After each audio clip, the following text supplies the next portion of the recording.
കഴുകി നന്നായിട്ട് വൃത്തിയാക്കി എടുക്കുക. വെള്ളം കളഞ്ഞ് ഊറ്റി വേറെ വെള്ളം ഒഴിച്ച് അടുപ്പത്ത് വെച്ച് വേവിക്കാൻ വെക്കുക.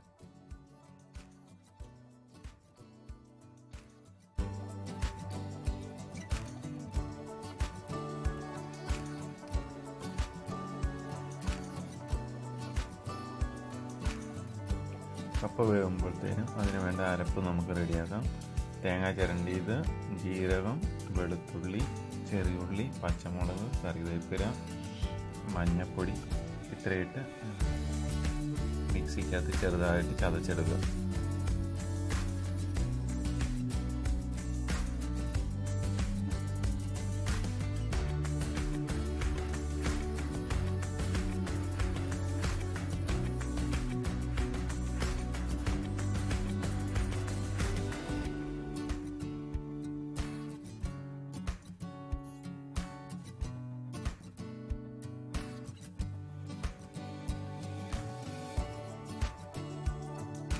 കപ്പ വേവിക്കാൻ വെക്കുമ്പോൾ അതിൽ ഉപ്പും മഞ്ഞൾപ്പൊടി ഇടുക.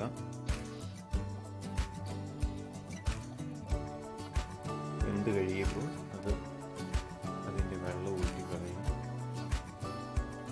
വെള്ളം ഊറ്റിക്കളഞ്ഞതിന് ശേഷം അടുപ്പത്ത് ചെറിയ തീയിൽ വെക്കുക.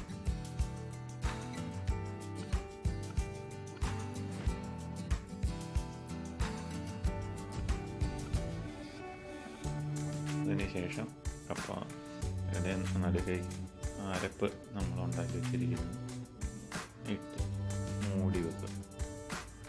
അല്പം വെള്ളവും ഒഴിച്ച് കപ്പയിട്ട് മൂടി വെച്ച് ചെറുതായിട്ട് തീയിൽ ആവി കയറ്റുക. അടച്ച് വെച്ച്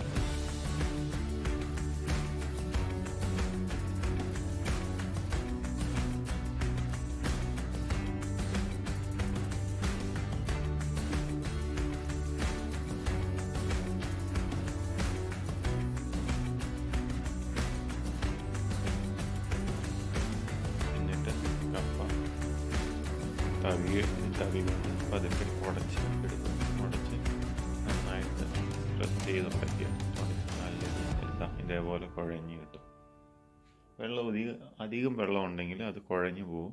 അതുകൊണ്ട് കഴിയുന്നതും വെള്ളം കുറച്ചെടുക്കുക. അത് ചൂടോട് തന്നെ കുഴയ്ക്കുകയാണെങ്കിൽ നന്നായിട്ട് കുഴഞ്ഞ് കിട്ടുകയും ചെയ്യും കപ്പ. വീഡിയോ നിങ്ങൾക്ക് ഇഷ്ടപ്പെട്ടെങ്കിൽ ചാനൽ സബ്സ്ക്രൈബ് ചെയ്യണം. ഇനിയും പുതിയ ഫുഡുകളുമായിട്ട് വീണ്ടും വരുന്നതായിരിക്കും.